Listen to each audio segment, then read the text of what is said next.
श्रीराम समर्थ श्रीराम. भाग 13.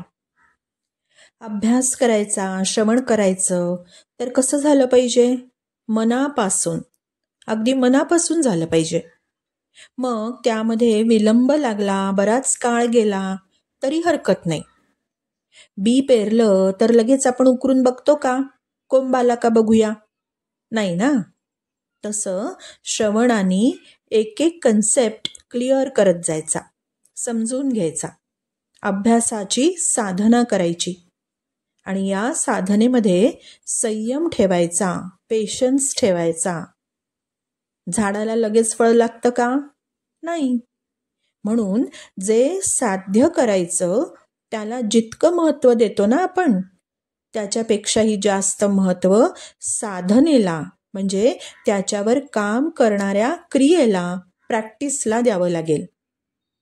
आपल्याला एक गोष्ट ठाऊक असेल, पार्वतीने कठोर तप केलं होतं, दीर्घकाळ तपश्चर्या केली होती, कंटाळली नाही अजिबात. त्यात अनेक अडथळेही आले. सप्तर्षींनी प्रलोभनं दाखवली, पण डगमगली नाही.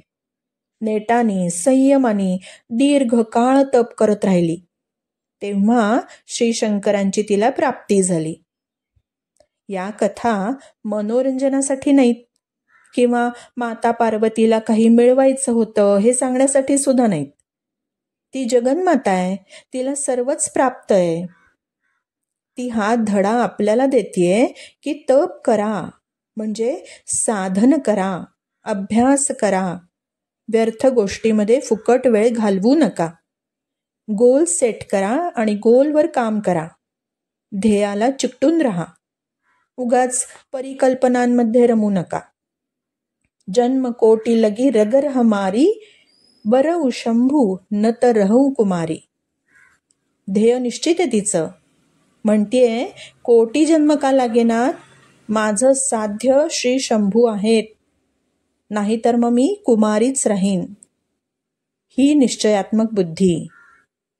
आजपासून श्रीमद भगवद्गीतेचा जर हात धरला तर तो अखेरच्या श्वासापर्यंत सोडणार नाही.